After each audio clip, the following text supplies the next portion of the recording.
Hello and welcome to Arirang TV's special program. We're set to bring you a virtual discussion with lawmakers and former government representatives from South Korea and the United States. We'll be discussing ways to cooperate in various sectors such as the economy, security, and the COVID-19 crisis. Now let me introduce our guests for today. First, Mr. Yoon Young-kwan, former Minister of Foreign Affairs and Trade, who will chair the discussions today.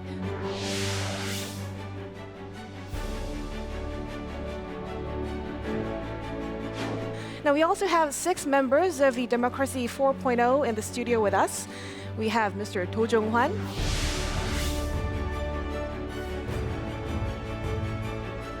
next is Mr. Hong Young-pyo,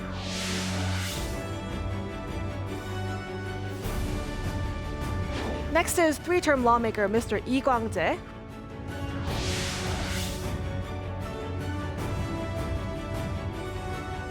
and we also have 2-term lawmaker Mr. Kim Young-ho.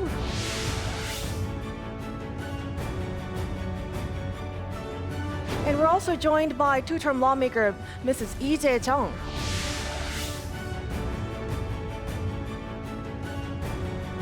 And lastly, Mr. Lee Yong-sun.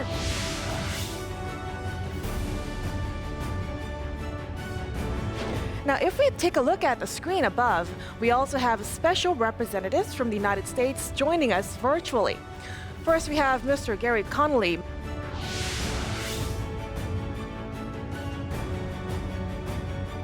And we also have Mrs. Young Kim.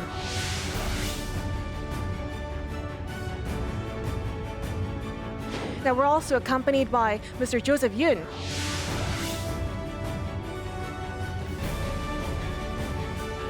Now, next is Mr. Frank Januzzi, who will be delivering us a presentation soon.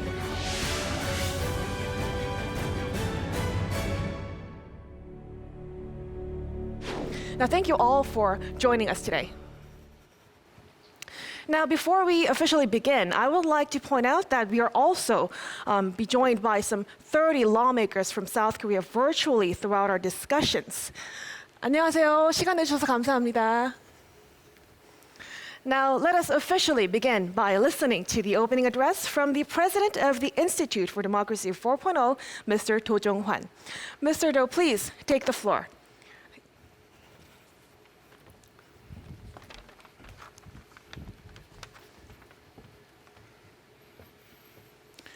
여러분 반갑습니다. 저는 대한민국 국회 문화체육관광위원회 위원장과 민주주의 4.0 연구원 원장을 맡고 있는 도정환입니다. 오늘 한국과 미국에서 동시에 진행되는 한미 의원 대화를 개최하게 되어 매우 기쁘게 생각합니다. 이번 행사가 바이든 대통령 취임 이후 한미 위원 간 가장 빠른 만남이라고 생각하는데요. 저녁 시간을 내어서 이번 대화에 참여해 주신 민주당 게리 코널리 위원님, 공화당 영킴 위원님과 함께 또 조셉 윤 미국 평화연구소 선임 고문님과 또 발제를 맡아주신 프랭크 자누지 맨즈필드 재단 대표님께 감사 인사드립니다. 아울러 오늘 사회를 맡아주신 윤영관 서울대 정치외교학부 교수님과 참여해주신 여러분께도 감사드립니다. 먼저 코로나19로 피해를 입은 모든 미국 국민들에게 위로의 말씀을 드립니다. 하루빨리 양국 모두 코로나19를 극복하고 일상을 회복하게 되기를 바랍니다. 한국과 미국은 70년이 넘는 시간 동안 민주주의와 자유의 가치를 지키는 강력한 동맹 관계를 유지해 왔습니다. 오늘날 한국의 경제적 번영과 정치적 안정은 굳건한 한미 동맹 위에서 가능했다는 점을 잘 알고 있습니다.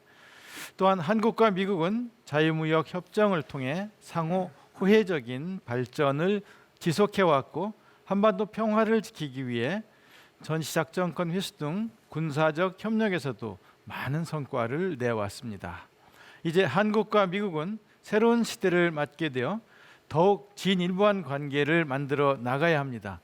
코로나19 위기 극복을 위한 보건 의료 협력, 기후위기 대응과 4차 산업혁명을 선도할 경제기술 협력, 한반도의 평화를 정착시킬 외교 안보 협력 등 다양한 현안에 대해 깊이 있는 대화를 지속해 나가야 합니다. 이를 위해 오늘 한국과 미국의 책임 있는 정책 결정자들이 양국의 다양한 현안에 대한 의견을 공유하고 지속적인 협력 방안을 함께 고민하는 자리를 마련했습니다. 양국의 발전을 위한 여러분들의 뛰어난 고견을 부탁드립니다. 오늘의 만남을 시작으로 민주주의를 더욱 발전시키고 한미 동맹을 더욱 굳건한 관계로 만들어 나가는데 최선을 다하겠습니다. 고맙습니다. Thank you, Mr. Do, for your opening remarks. Today's discussions will largely be divided into 3 sessions surrounding healthcare cooperation against COVID-19 situation and economic cooperation under the Biden administration and the bilateral alliance for peace on the Korean Peninsula. Now let us get our program underway.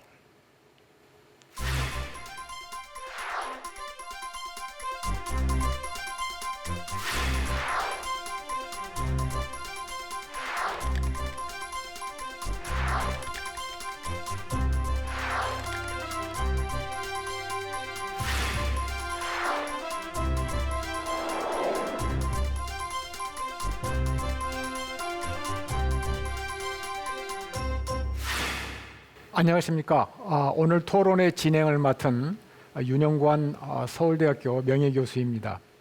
오늘 지정 토론은 코로나, 경제, 안보 3가지 측면에서 진행이 됩니다. 먼저 코로나 위기 극복과 관련해서는 한국과 미국 양국이 코로나19 위기를 어떻게 극복할 것인가, 또 국제사회의 코로나19 위협을 줄이기 위해서 한미 간 협력을 어떻게 해나가야 될 것인가의 문제입니다.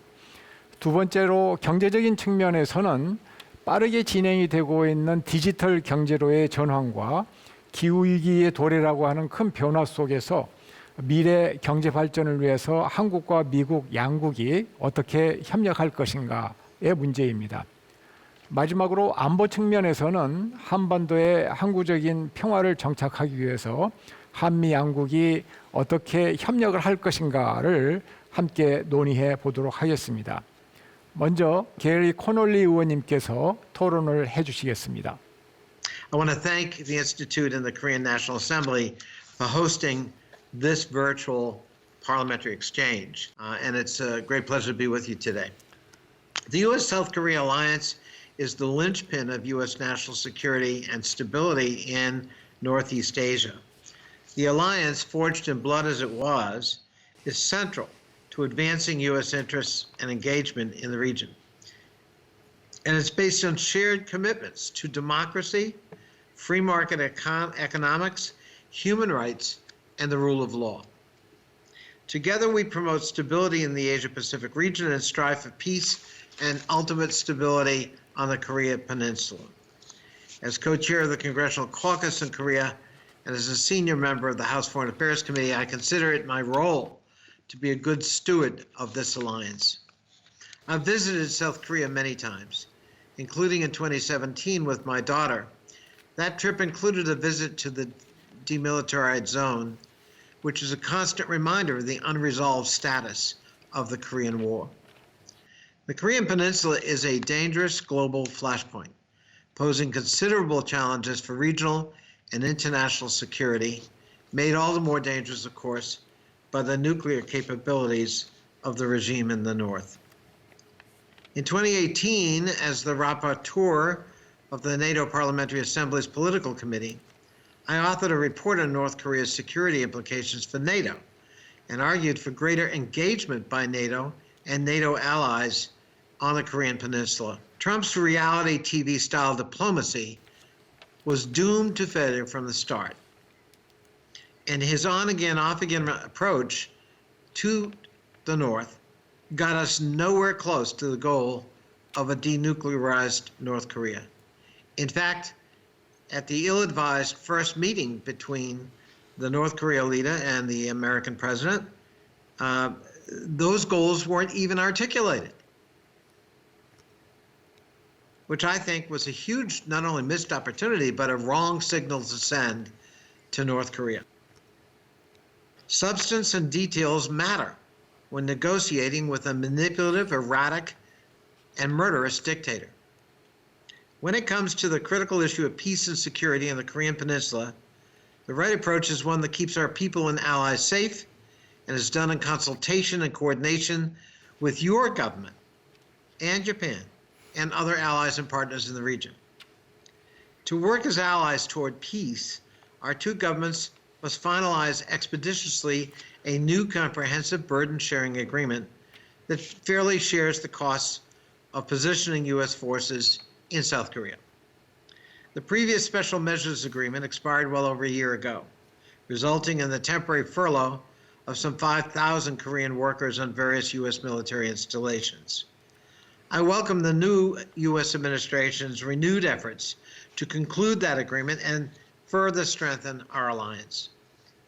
To meet regional and global challenges such as countering Chinese aggression and containing North Korea's nuclear program, we must work bilaterally and multilaterally with like-minded partners, those who share our democratic values and respect for rules-based order. Strengthening U.S.-South Korea-Japan trilateral relations is one way to do so, not without problems, but a necessary relationship. We must look to expand our alliance functionally to include the areas of climate change, supply chains, especially during this pandemic, and innovation and technology. Bottom line, our continued close coordination and cooperation are critical to promoting peace, stability, and prosperity in the Korean Peninsula and Asia and beyond. Turning to economic and people-to-people ties, South Korea is the United States' 7th largest trading partner, and I was very proud to vote for the U.S.-Korea Free Trade Agreement a number of years ago. And it's one of the fastest growing sources of foreign direct investment in the United States. The United States is the second largest source of foreign direct investment in your country, in South Korea. Our relationship is undergirded by strong, profound economic ties. More than 2 million Korean Americans live in the United States and contribute to the diversity and prosperity of our nation. My congressional district, for example, is home to more than 33,000 Korean Americans, making it one of the most vibrant Korean American communities in the United States. And it's been my honor to represent them. That's why I introduced the Partner with Korea Act to help facilitate increased business opportunities through the U.S.-Korea Free Trade Agreement. This legislation would create an allotment of 15,000 E-4 high-skilled visas for Korean nationals in order to be able to work in the United States. Looking forward, I'll support legislative efforts to expand bilateral trade, business, and investment with South Korea. As allies, we join hands to confront challenges old and emerging. The coronavirus pandemic has been one of global proportions. Tragically, it has taken more than 2.5 million lives worldwide that we know of, including 500,000 in the United States. And just to give you the scope of that, 500,000 American lives lost is the equivalent of all of the American lives lost in World War I, World War II, and the Korean War. It's laid bare the weaknesses and vulnerability of our global supply chains, public health infrastructure, and pandemic responsiveness. During the pandemic, in the early stages of the pandemic in the United States, we discovered that we were over 80% reliant on one source for PPE, personal protective equipment, and for antibiotics, as well as other pharmaceuticals. That over-reliance on one source, you ask yourself, well, what could go wrong? Well, in a pandemic, a lot can go wrong with being reliant on only one source. And fortunately, Korea was a great ally and friend in helping us quickly find other sources with both test kits, masks, supplies, and pharmaceuticals. The battle against this pandemic remains a difficult one and rife with challenges, the new variants being chief among them. And that's why I support a united global response to COVID-19, including the global COVID vaccine sharing program, COVAX. It gives me great pride that our countries are now working together through this platform to ensure the rapid, fair, and equitable distribution of COVID vaccines worldwide. I also take great pleasure in the fact that the Biden administration has rejoined that effort, has rejoined WHO, and has committed to cooperating especially with lower income nations, to make sure they have access to vaccinations just like the wealthy nations do as well. Our soldiers fought side by side in the Korean War, and our alliance has survived the test of time and reflects a true global partnership. As a member of Congress, I pledge to do my part in strengthening and expanding this friendship and this alliance as we move forward. Thank you so much for hosting this event, and a privilege to join my other colleagues from the United States and all of you in Korea. 감사합니다. 예, 한미 동맹의 현황과 관련해서 아주 훌륭한 리뷰를 해주셨습니다. 감사합니다. 이어서 홍영표 의원님께서 발표해 주시겠습니다. 네, 반갑습니다. 홍영표 의원입니다. 오늘 정말 뜻있는 이런 토론회를 갖게 됐습니다. 지금 우리 한미 동맹을 중심으로 한 한미 관계는 새로운 시기를 맞고 있다고 생각합니다. 사실 지난 몇 년 동안 한미 관계는 대단히 예측 불가능한 일들도 많았고, 또 하나는 동맹이 상호 존중과 협력에 기초해야 됨에도 불구하고 또 일방적으로 어떤 관계가 지속되는 그런 계기들도 많이 있었습니다. 저는 주로 안보에 대해서 말씀을 드리고 싶은데, 지금 우리 한미 동맹의 어떤 가치와 또 전략에 대해서 새롭게 평가해야 하는 단계에 와 있다고 생각합니다. 저는 한마디로 한미 동맹이 20세기의 한미 동맹을 넘어서서 21세기의 한미 동맹으로 발전해야 된다, 이렇게 보고 있습니다. 특히 트럼프 정부에서 남북 정상회담, 북미 정상회담이 이루어졌습니다. 그러나 더 이상 앞으로 나아가지 못하고 있습니다.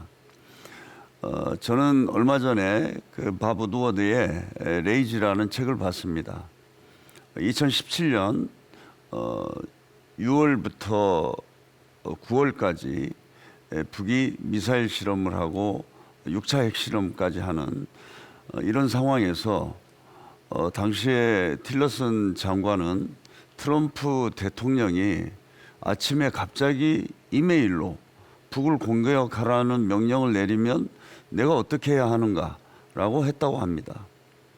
그런 어떤 전쟁의 위기 상황을 고려할 때 한미가 대화 국면으로 전환해서 여기까지 온 것도 저는 평가를 해야 된다고 생각합니다. 또 하나는 또 오바마 정부에서 전략적 인내라는 그런 방침을 가지고 남북 문제, 한반도 문제를 바라봤습니다. 그런데 그 기간 동안에 북의 핵 능력이 엄청나게 강화됐습니다. 저는 이제 이 두 결과가 가져온 것들에 대해서 우리 한미 간에 객관적이고 냉정한 그런 평가가 필요하다고 봅니다. 저는 우선 남북관계에 있어서 특히 한미 동맹의 역할은 우리 대한민국 정부에 대한 어떤 신뢰를 회복해야 된다고 봅니다. 또 대한민국 정부가 할 수 있는 일들을 할 수 있도록 한미 간에 긴밀하게 논의하고 또 새로운 돌파구를 마련해 내는 데 있어서 한미 간의 협력이 어느 때보다도 필요하다고 생각하고 있습니다. 사실 트럼프 정부에서 지금 바이든 정부로 넘어와 있는 현안 중에는 방위군 분담금 문제라든지 전자권 환수의 문제가 있습니다. 이 문제는 우리 한국 국민들이나 한국 국회에서 받아들이기 굉장히 어려운 문제로 오히려 상황이 악화되지 않았나, 이런 우려를 하고 있습니다. 특히 방위군 분담금 문제는 우리 한국이 오랜 기간 동안 전자권 전환을 위해서 핵심 전력을 증강하는 데 많은 노력을 해왔고, 또 우리 평택 기지라든지 이런 것들을 통해서 노력을 해왔음에도 불구하고 방위군 분담금을 우리가 감당할 수 없는 수준으로 요구하는 이런 문제가 한미 동맹에 대해서 대단히 나쁜 영향을 미치고 있다 이렇게 보고 있습니다. 저는 다시 말씀드리지만 한미 동맹이 새로운 시대에 맞게 그 예측 가능하고 상호 존중과 협력을 토대로 한 관계로 발전해 나가야 된다는 것을 다시 한번 강조드리고 싶습니다.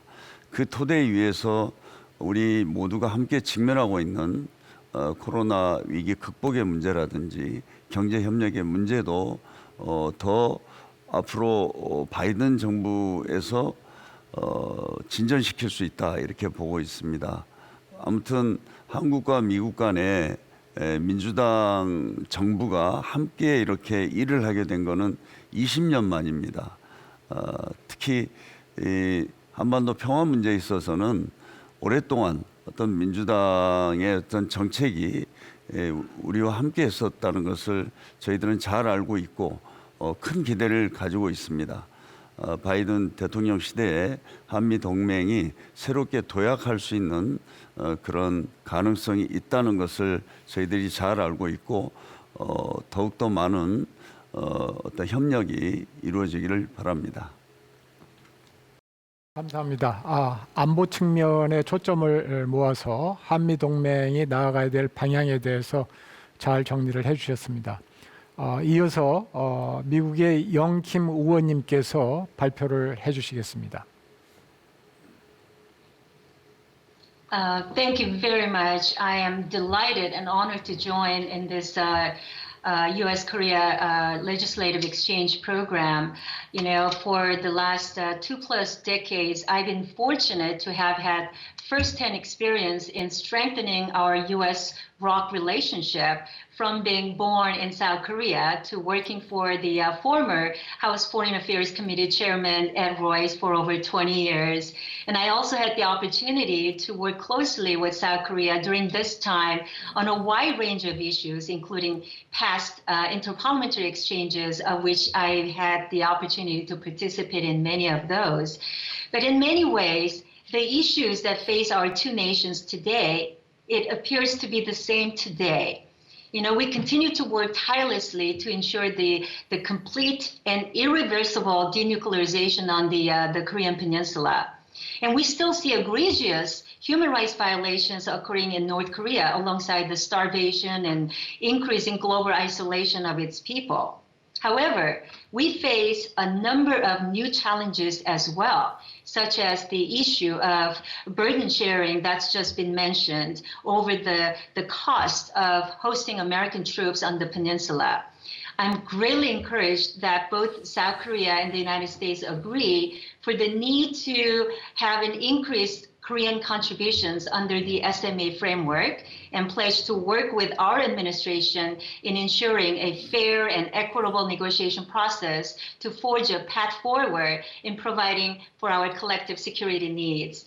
You know, you can see I think there is a lot of work that is cut out for us on the challenges facing U.S.-Korea relationship, and I look forward to having this dialogue. But I know there were 3 questions that you posed.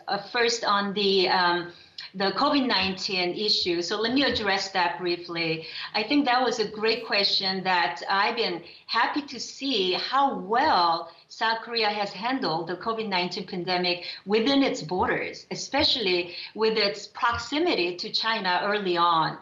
And South Korea's utilization of advanced technology and containment measures were incredibly effective. And so I really commend you for that, and especially in regard to public information dissemination and contact tracing.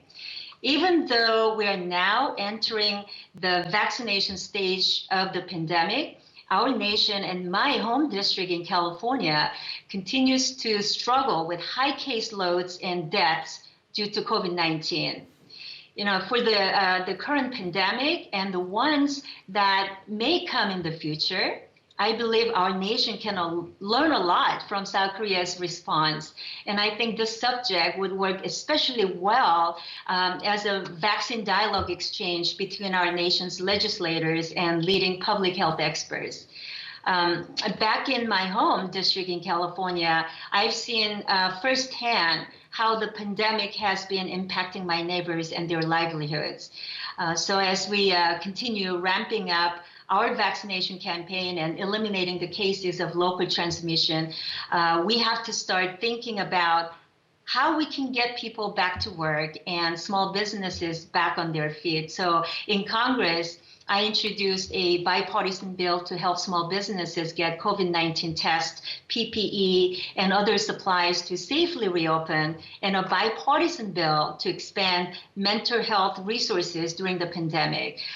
So I think that there is a lot that we can do and learn a lot from South Korea, and also utilize our close trading relationship to help businesses impacted by the pandemic to begin to return to self-sufficiency.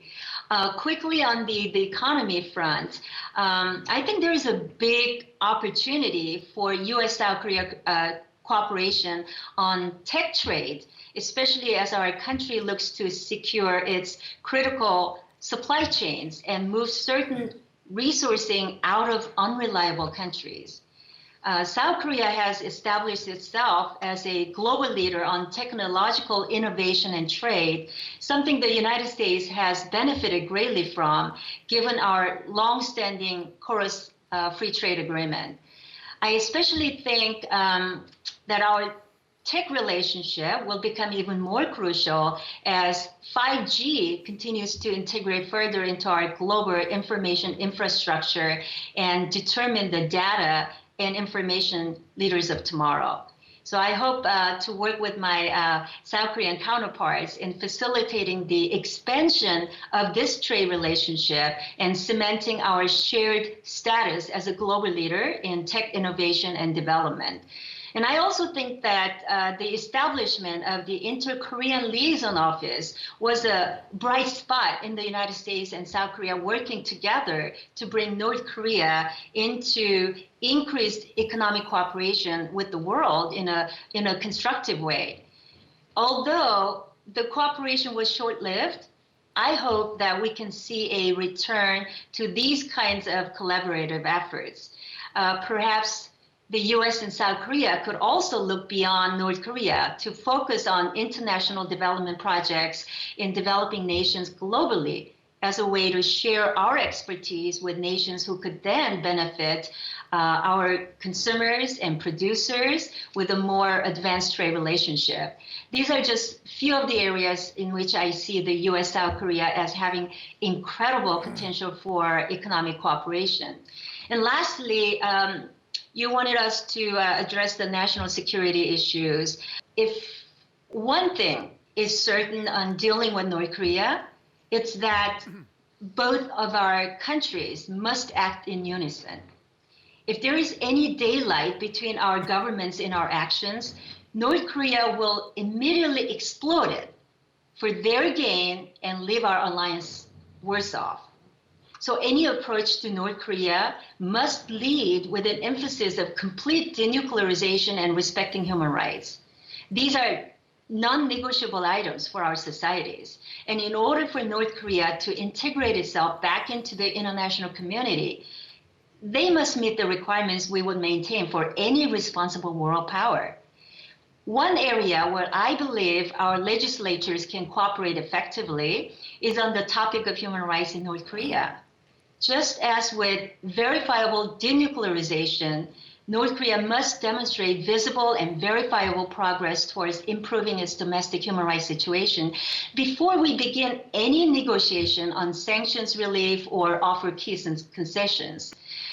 These issues strike at the core of our democratic systems, and we must work together to ensure we hold a regime like North Korea accountable for the horrific abuses it has imposed on its people.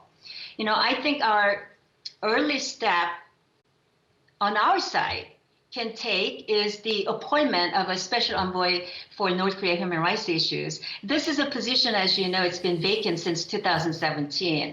And I'm going to continue to work on urging the Biden administration to fill this critical position as soon as possible. And I see our former U.S. Special Envoy on North Korea issues, Mr. Jo Yoon. I am very interested to hear what Mr. Yoon would have to say on this topic.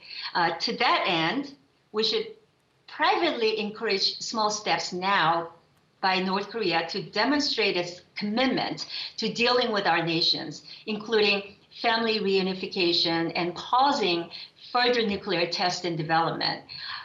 So I would like to see a development on this, and that's why during my first month in Congress, I helped introduce the bipartisan divided families reunification. Finally, I want to say that we cannot be too quick to stop the pressure on the Kim regime. We must continue to act as a united front to push North Korea back to the table and keep them there until they meet consistent standards set by both of our governments, especially as they continue to threaten and aggravate, such as the unprovoked detonation inside the Inter-Korean Liaison Office in Kaesong. This incident highlights a common theme that has been reinforced for decades.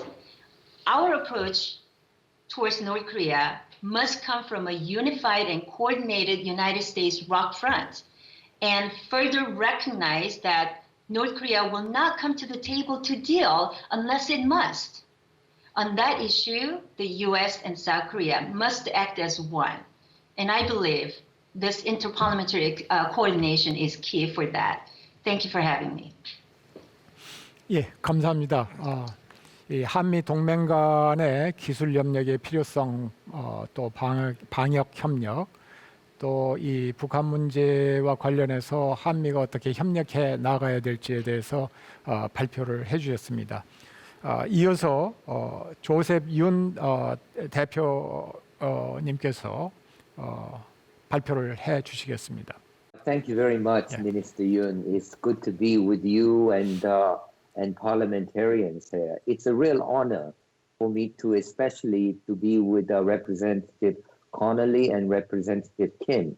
I think we should all know that Representative Connolly has been a long time supporter of close U.S. ROK relations. And I've, of course, known Representative Kim, and she too has been a long-time supporter. Even though they belong to two different parties, I would say their views on Korean security issues are quite similar, and that does show that in the United States, really Korea issues, Korean Peninsula issues are bipartisan, and there is really nothing very political about it. Of course, I myself come from a diplomatic background. I was with State Department for 33 years. I worked under both Republicans and Democratic administrations. So my views are distinctly not even bipartisan, non-partisan, I would say. And my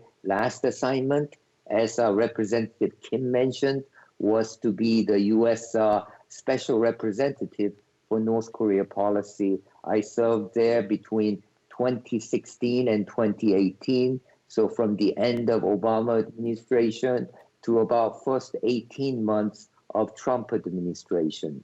So I'm going to limit my remarks mostly how both Washington and Seoul should deal with North Korea.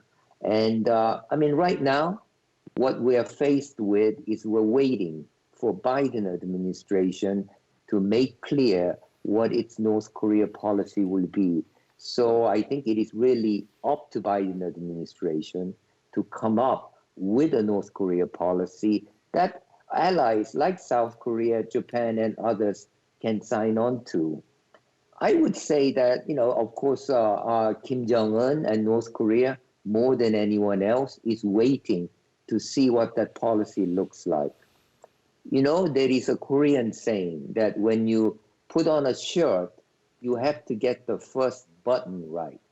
So I would like to say there are three key initial steps that Biden administration must come to grips with in order to start a viable path in diplomacy with North Korea. Number one, Kim Jong-un has been waiting. He's been waiting since the Hanoi failure. So he is owed a response from Washington, from the new administration, how they will go about dealing with North Korea. So in that sense, very quickly, I would hope, if not already, Biden administration must explain the kind of policy review it is conducting and how it will go about North Korea policy. So that's number one thing. If we don't do that soon, who knows what will happen? Certainly, it is entirely possible that North Korea will react by having a long-range missile test or perhaps even nuclear test. Although I don't think nuclear test is likely given China's position on that. Second is, we have an unfortunate habit in Washington.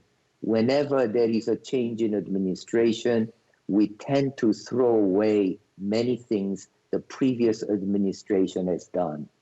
And, there are many things I disagree with Trump administration, especially on foreign policy, but there are some things that I agree with. And that is President Trump reaching out to North Korea, trying to solve the whole problem and elevating it to a summit level. I do believe that some things he did was right. And I do believe that some things he did are worth preserving. Especially, I put some value in the Singapore joint statement between Kim Jong-un and Trump. It's a fairly simple statement saying that two countries will form a better relations. And it also mentioned that two countries will aim for complete denuclearization of the Korean Peninsula. And third thing it mentioned is that two countries will work towards peace agreement. And there is nothing wrong with these very general points. And so I think a move by the Biden administration acknowledging Singapore document will go a long ways to making Kim Jong-un happy, to feeling that he's been the issue is being addressed very seriously in Washington. So that's the second thing that I would highly recommend. The last thing is, of course, there needs to be a new diplomatic initiative.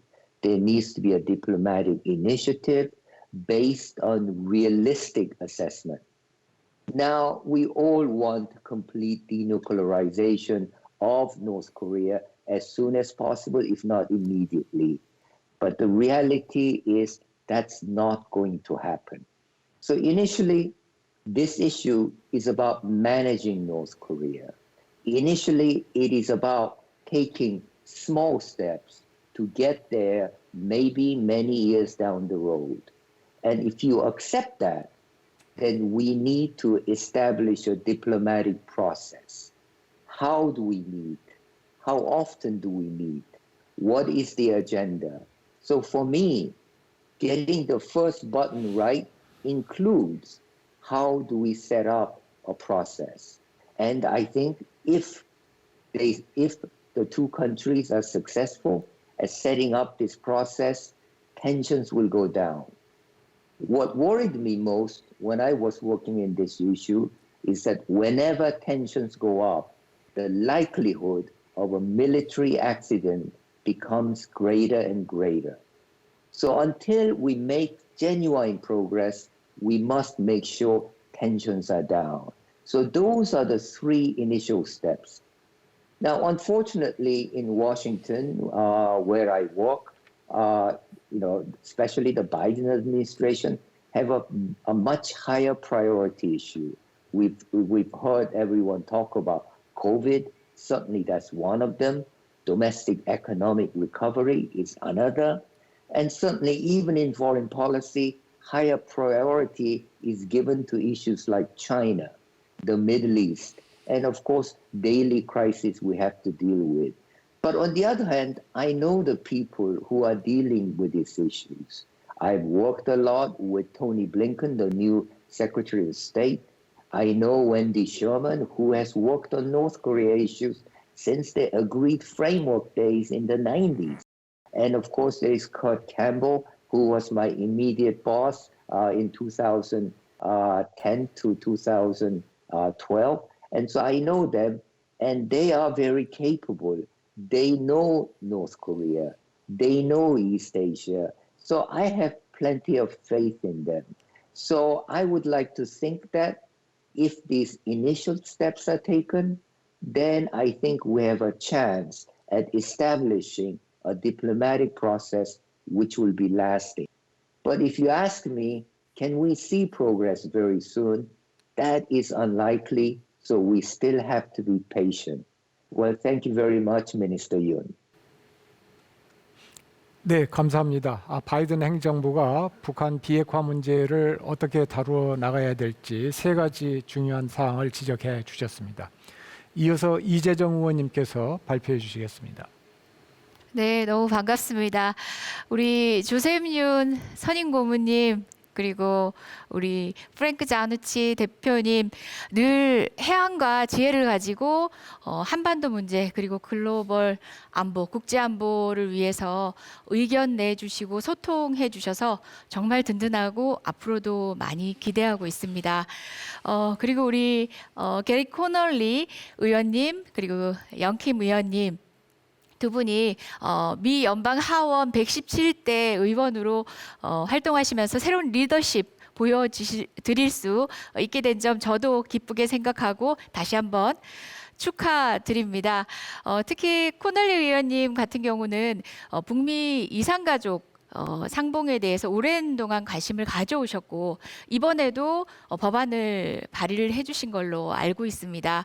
뿐만 아니라 바이든 정부 출범에 발맞춰서 정말 시의적절하게 한미동맹 결의안을 통해서 한미동맹의 역사와 그리고 또 현재 점검해 주시고 미래에 대한 제안까지 해주신 점 다시 한번 감사드립니다. 그 점은 우리 영킴 의원님도 함께해 주셔서 같이 감사의 말씀 전하겠습니다. 특히 영킴 의원님이 당선되신 후 저는 기대가 아주 높습니다.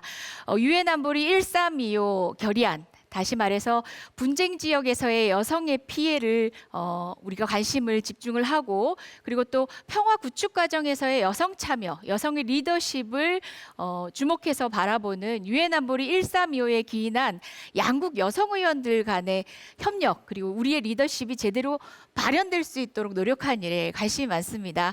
우리 영킴 의원님이 그 선두에 나서 주시고요. 무엇보다 공화당 여성 의원님을 대표해서 함께해 주시길 바랍니다. 특히 이번에 마크 램지어 교수의 어떤 발언에 대해서 피해자의 입장에서 함께 분노해 주시고 역사 왜곡을 바로잡아 주신 데 대해서 깊은 감사의 말씀 또 높이 평가드립니다. 글로벌 팬데믹 상황에서 이것은 비단 보건 안보의 문제만이 아니라 경제의 문제로 필연적으로 연결되고 있습니다. 특히 글로벌 보건 안보의 거버넌스와 리더십이 무너졌던 형국을 여실히 바라보고 있는데요. 다행스러운 건 2014년 글로벌 보건안보 협력구상을 이끌었던 미국이 복귀를 선언하고 그 리더십을 다시 한번 발현해 줄 상황이 되었다는 점, 거기에도 기대를 제가 보태겠습니다. 대한민국 K방역에 대한 칭찬을 많이 해주셨는데요. 저희 역시도 중견 국가로서 동북아 보건안보 협력 구상을 이끌고 있습니다. 미국과 그 점에 있어서 보다 많은 소통할 수 있길 기대합니다.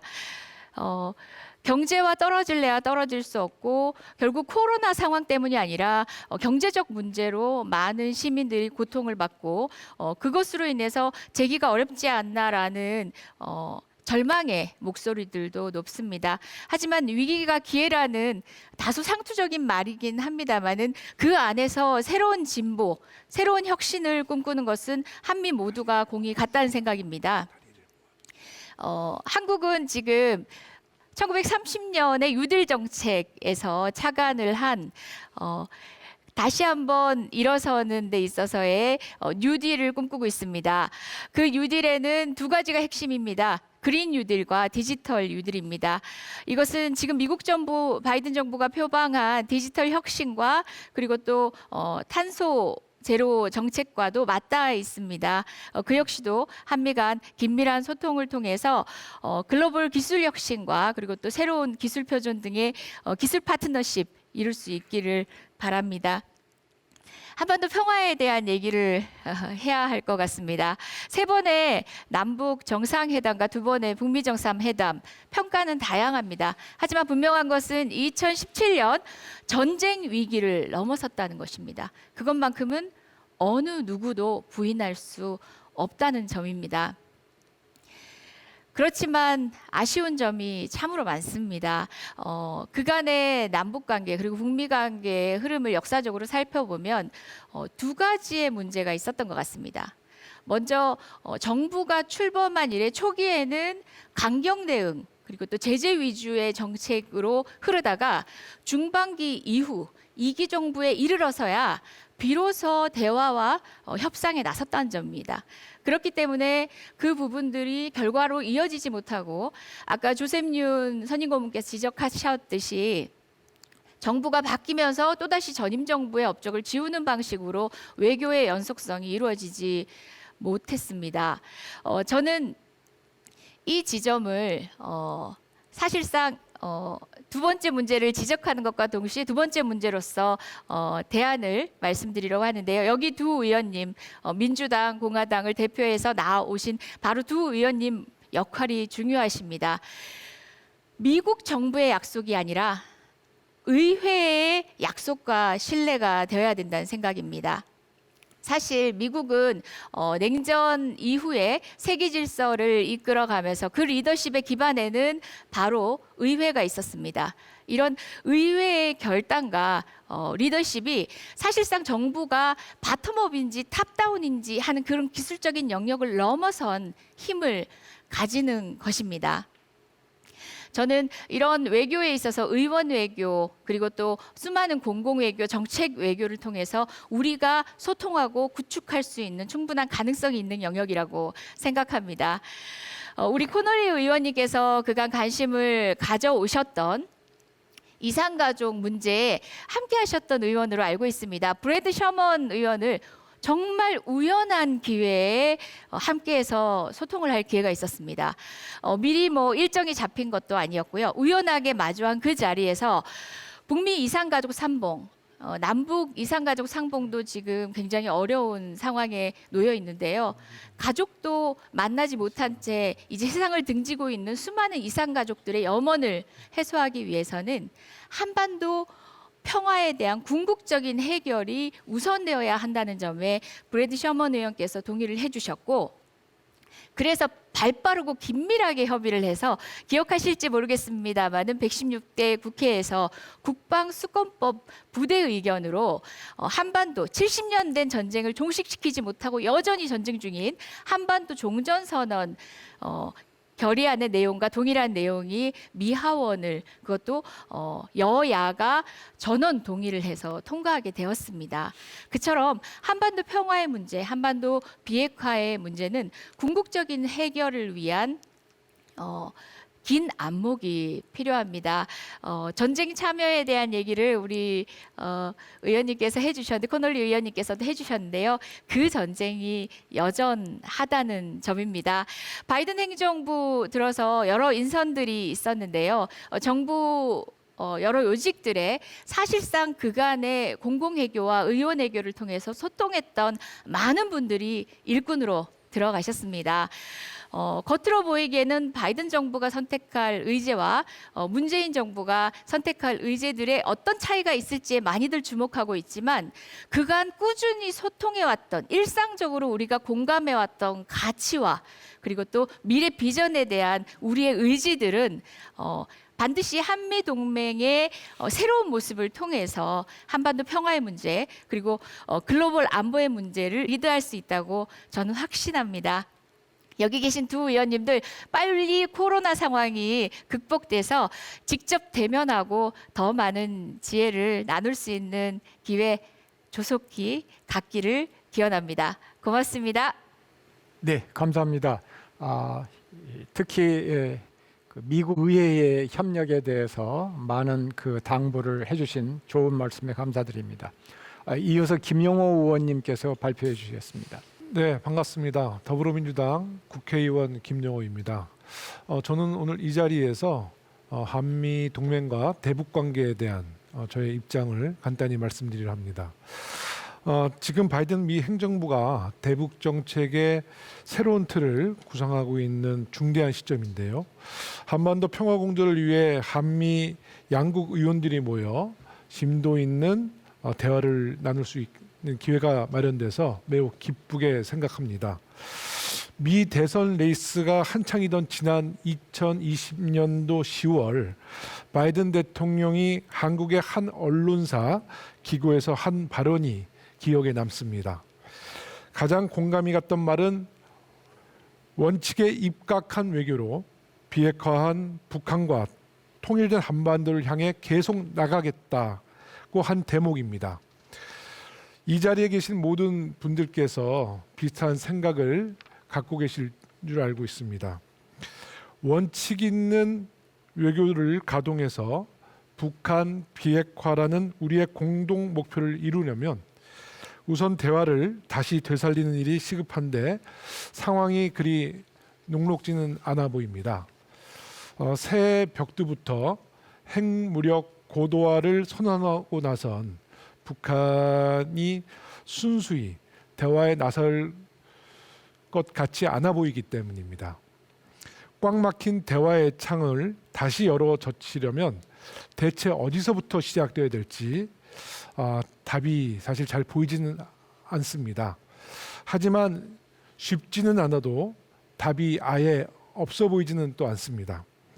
북한은 대체 왜 이럴 수밖에 없는지 역지사지하는 마음으로 북한의 입장을 이해해 보려고 노력한다면 또 어렵지 않게 그 해답을 찾을 수도 있는 것 같습니다. 북한은 왜 수십 년에 걸친 국제사회의 압박으로 최악의 경제 위기와 체제 불안에 시달리면서도 핵을 버리지 못하는 걸까요? 입장을 바꿔 생각해보고 또 생각해보았더니 왜 그런지 조금은 알 것 같습니다. 최근 김정은 위원장은 국가 안보와 체제 안정 그리고 경제 발전에 몰두하고 있는 것 같습니다. 국가 안보와 체제 안정, 경제 발전 이 세 가지는 북한이 살아남기 위한 생존의 조건이기도 합니다. 또 북한의 지도자가 반드시 해결해야 하는 지상의 과제이기도 합니다. 국제사회는 북한이 핵을 포기하면 이 모든 것을 주겠다고 약속해왔습니다. 그런데도 김정은 위원장이 핵을 버리지 못하는 건 국제사회가 언제든 약속을 깨고 정권을 무너뜨릴지 모른다는 불안감을 느끼기 때문일 것입니다. 북한에게 핵이란 신뢰할 수 없는 외부 세계를 상대로 안보와 경제, 체제 안정 이 세 가지를 지켜낼 수 있는 유일한 방법입니다. 영화 알라딘에서 요술램프에서 나오는 지니와 같은 존재이기도 하죠. 핵을 가지고 있어야지 안보의 위협으로부터 스스로를 지켜낼 수 있고 핵이 있어야 외부 세계와 협상에서 빅틀을 통해서 더 많은 것을 얻어낼 수도 있습니다. 핵이 있어야 국민을 더욱 결속시켜서 체제 붕괴를 막을 수 있다고 믿으니까 아무리 강력한 제재로 목을 조르고 군사적인 위협을 가해도 핵을 놓아버릴 수 없는 것입니다. 오바마 행정부 시절 전략적 인내라는 대북 접근법이 제 효과를 내지 못한 이유도 여기에 있다고 봅니다. 당시 대한민국의 이명박 정부, 박근혜 정부도 북한의 제재에 강경한 입장이었습니다. 결과적으로 한미 공조를 통해서 북한을 최대한 압박한 것이죠. 2016년과 2017년 가장 강력한 대북 제재가 이어졌지만 북한은 그럴수록 핵 개발에 더욱 집착하는 모습을 보여왔습니다. 군사적 압박과 경고에 대한 북한의 대응도 마찬가지였죠.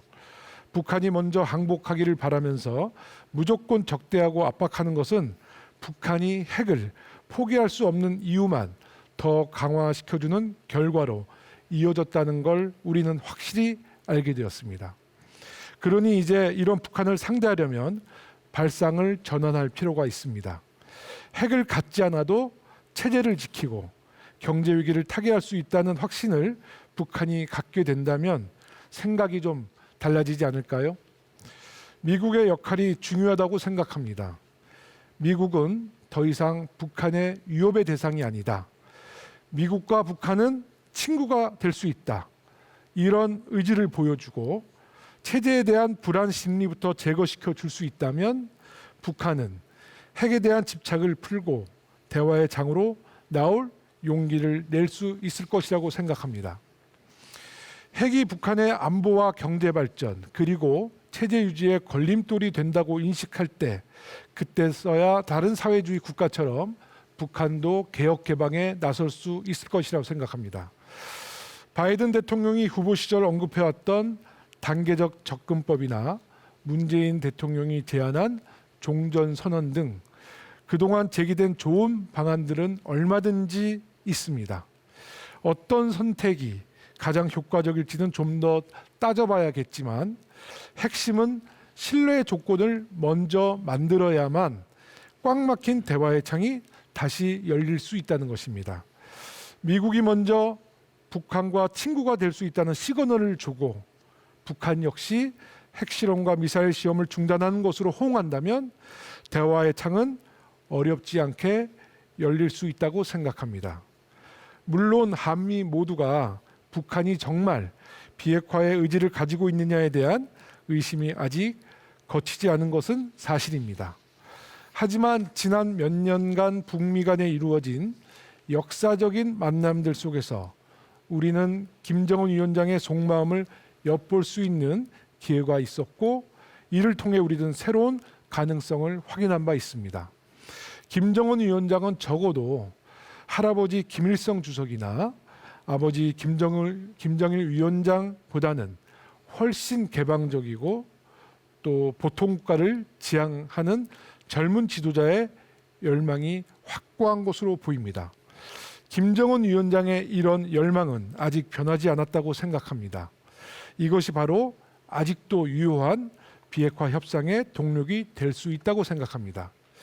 평화 공존의 해법을 찾기 위해서는 상호 신뢰할 수 있는 조건을 마련하는 일이 우선돼야 한다는 점 다시 한번 강조하면서 저의 발언을 마치겠습니다. 고맙습니다. 예, 감사합니다. 북한이 가지고 있는 체제 불안감의 문제에 초점을 모아서 해법을 제시해 주셨습니다. 이어서 이용선 의원님께서 발표해 주시겠습니다. 네, 안녕하십니까. 외교통일위원회 위원으로 활동하고 있는 이용선 국회의원입니다. 저희 속담에는 하루의 시작은 새벽에 있고 1년의 시작은 3월부터다 이런 말이 있습니다. 바이든 행정부 출범 초기에 한미 의원 대화를 갖게 돼서 참으로 뜻깊다 이렇게 생각합니다. 지구촌 국제사회는 미국에 기여한 바이든 행정부의 출범을 반기고 있습니다. 특히 코로나 위기나 기후위기 같은 국제적인 의제를 다룰 수 있는 국제적 리더십의 복원을 기대하기 때문이기도 할 것입니다. 작년 인류를 강타한 코로나19 팬데믹은 일 국가적인 어려움일 뿐 아니라 국제적인 사건이기도 했습니다. 한 국가 차원에서 셧다운을 반복했을 뿐 아니라 국제관계를 봉쇄와 단절로 몰아갔습니다. 그래서 작년은 전례 없는 감염병 공습에 국제사회가 선진국, 후진국 모두 허둥지둥 정신없이 보냈다 해야 할 것입니다. 소위 선진국이라는 미국과 유럽 각국도 이로부터 자유롭지는 못했습니다. 이제 게임 체인저를 할 수 있는 백신의 등장과 접종이 본격화됨으로써 이에 극복과 탈출의 희망을 인류 사회는 갖게 되었습니다. 그러나 이 감염병은 일국 차원에서만 해결될 수 없는 병입니다. 전 세계가 모두 같이 극복해야 됩니다. 선진부국 중심의 백신 공급의 현재 모습은 그런 점에서 한계가 많습니다. 후진국까지 제3세계까지 가급적 조속히 모두 보급돼서 인류 전체가 코로나19로부터 극복할 수 있는, 벗어날 수 있는 조건을 만들어야 됩니다. 그것에 1차적으로는 미국을 중심으로 한 선진국들이 이 비용을 분담하는 겁니다. WHO 코백스에서는 최빈국 20%의 백신의 기금을 만든 바 있습니다. 부족하지요. 그래서 이제 국제사회는 한국도 여기에 일원으로 적극적 참여 의지를 문재인 대통령을 밝힌 바 있습니다. 또 하나는 국제적인 감염병 대응 시스템을 갖추는 일일 것입니다. 각 나라, 전 세계가 집단 면역을 형성하는 데는 상당한 시일이 필요합니다. 하지만 봉쇄와 단절이라는 인류 문명의 후퇴를 막는 감염병 시대의 국제교류의 규범을 신속하게 이제는 수립해 나가야 할 때입니다. 개방과 교류, 연대와 협력의 원칙으로 새로운 지구촌 시대를 재구축하는 노력이 필요합니다.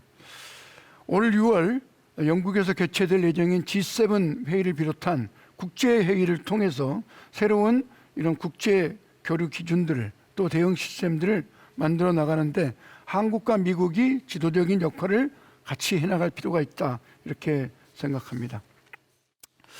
또 하나는 한반도 평화 프로세스에 관련돼서 이야기하고 싶습니다.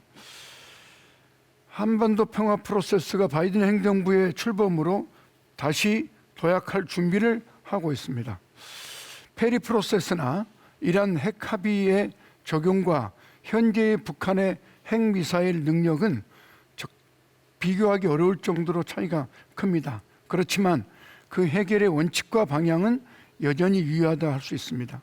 북한이 체제의 생존과 핵 능력을 연계시키고 있는 상황인 만큼 체제의 안전 보장 그리고 핵과 미사일의 해소는 기본적으로 같이 묶여 있다, 이렇게 판단할 수 있습니다.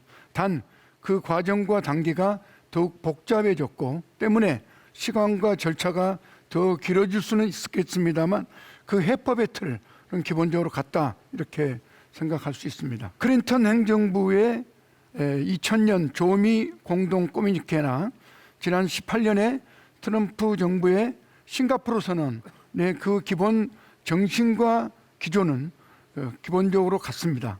비핵화 평화체제, 즉 북미 수교와 평화협정의 최종 목표는 같습니다.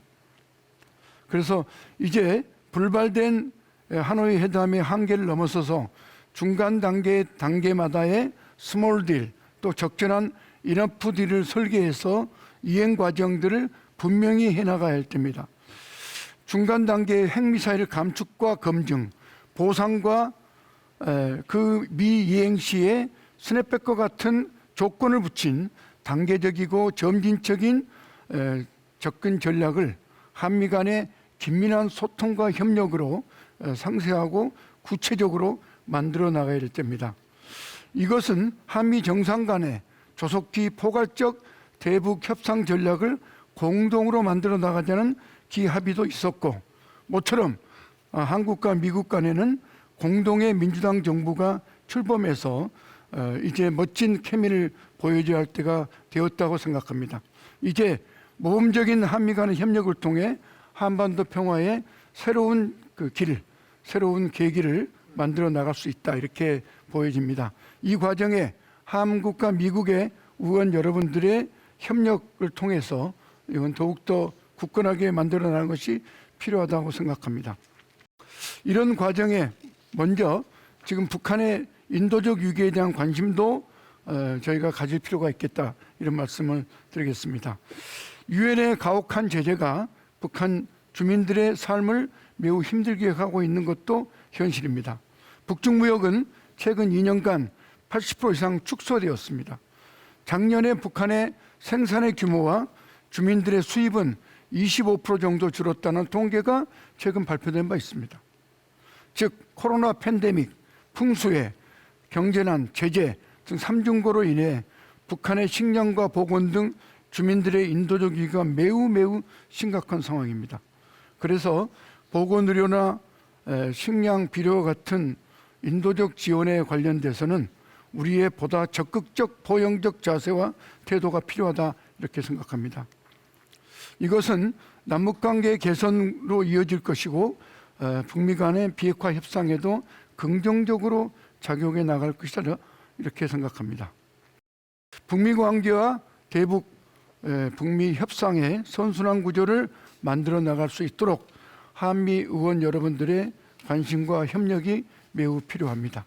이런 그 방향으로 오늘 한미 대화의 의원 대화의 모임들이 긍정적으로 작용하기를 기대합니다. 고맙습니다. 감사합니다. 북한의 비핵화 관련해서 단계적인 접근 그리고 인도주의적인 지원의 필요성을 논의해 주셨습니다. 이렇게 해서 7분 토론자분들의 발표가 끝났습니다. 좋은 발표해 주신 것에 대해서 감사드립니다. 이제 발제를 들어보겠습니다. 발제는 맨스필드 재단의 프랭크 자누지 대표께서 해주시겠습니다. 주제는 바이든 대통령과 아시아라고 하는 그 제목입니다. 부탁드립니다.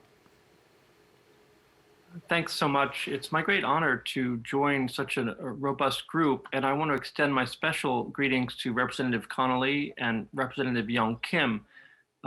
Both of them began their careers as staff members in the House and Senate, respectively, and they have both substantive expertise and political smarts, which is why they are now representing their constituents in the U.S.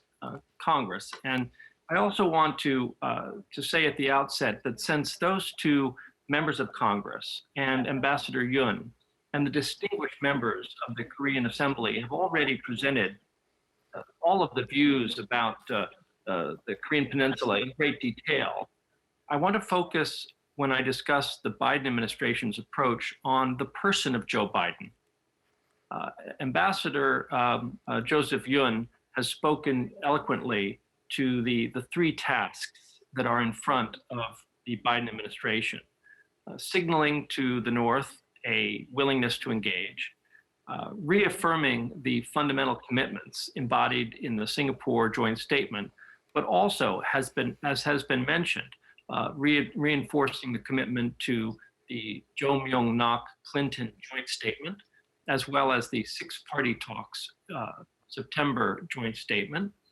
These documents together represent a fulsome commitment to peace, stability, security, and denuclearization of the Korean Peninsula.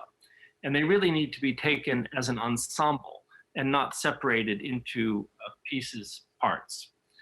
But I think the Biden administration will proceed with the lessons that President Biden learned from Mike Mansfield.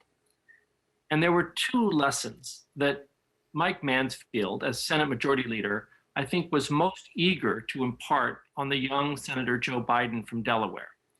The first of these was that allies matter in the conduct of foreign affairs.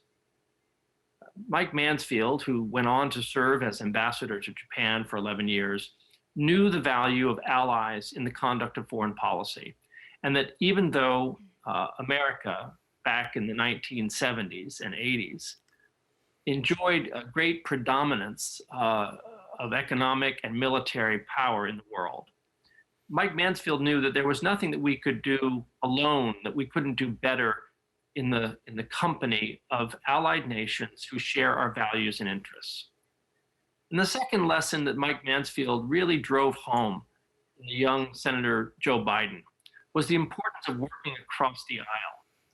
The fact that you were joined this morning in Seoul by a Democratic member and a Republican member who have pledged to work together toward the common aims of the United States in promoting peace and stability in Northeast Asia in partnership with our South Korean allies, as well as our Japanese and other allies in the region.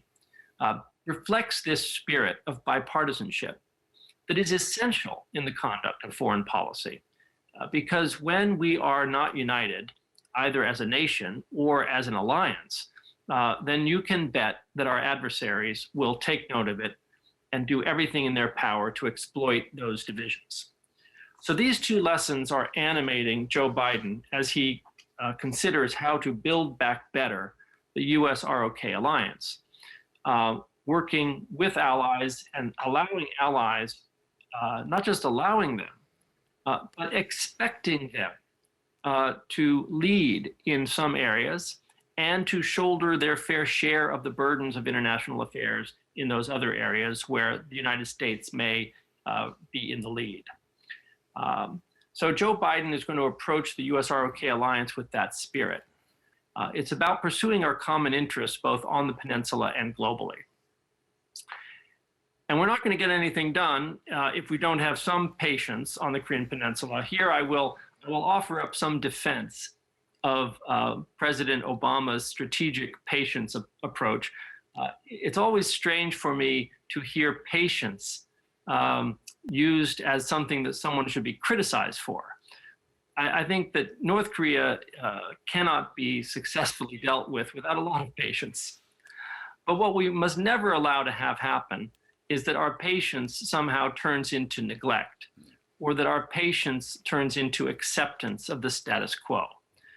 So by all means, we need to work on the challenges that we face with North Korea, just as we need to work diligently to overcome COVID and rebuild our economies and restore economic global competitiveness and health.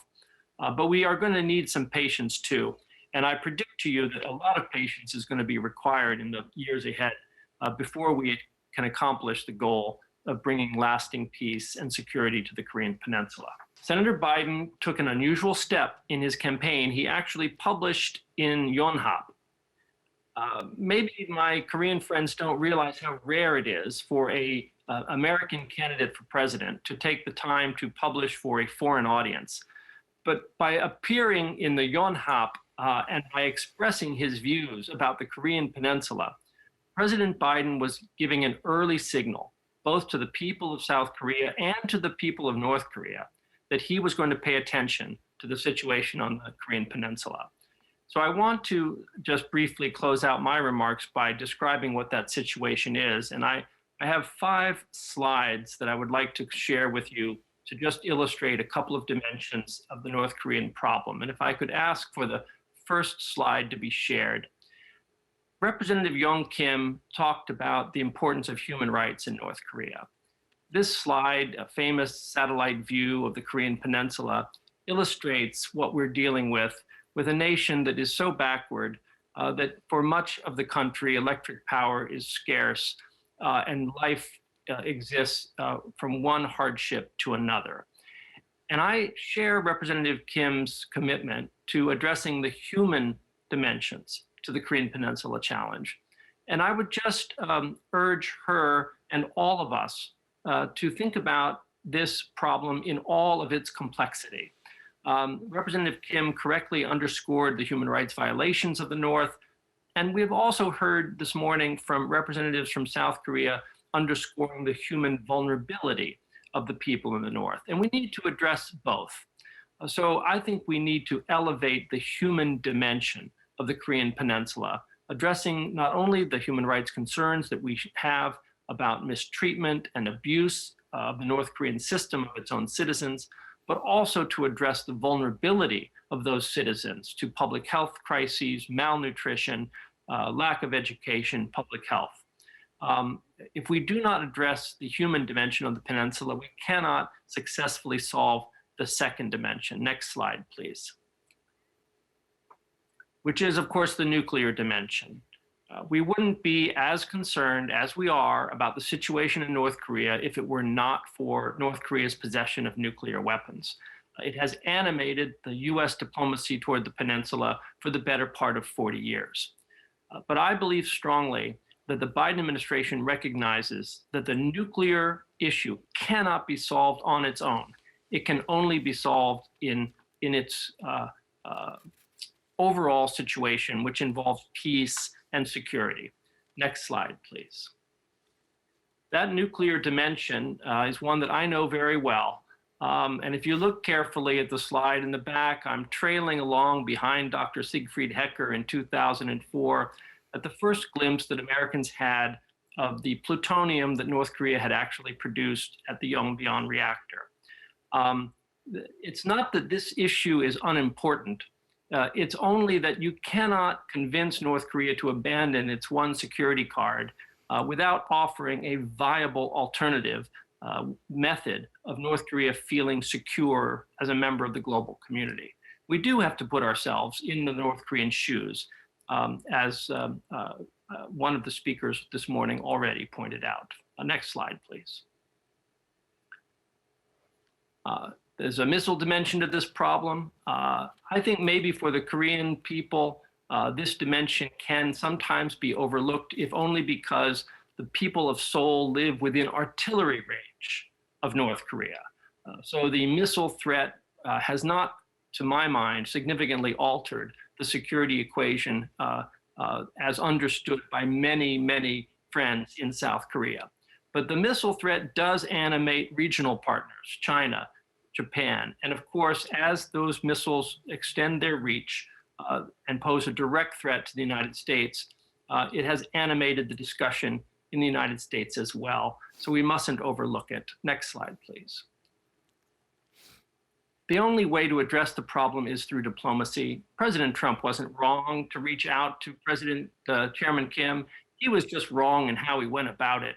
He gave up too much too soon. He didn't value adequately the prestige that would be conveyed upon Chairman Kim by meeting with the US president. And there was no diplomatic plan to follow up on the Breakthrough Singapore Summit with a meaningful step-by-step, well-executed process by which we could put those commitments into action. President Biden, by contrast to President Trump, is a detail-oriented guy. He's very methodical.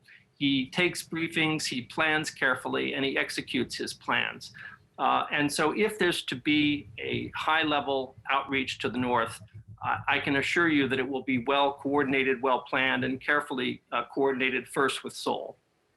Next slide, please.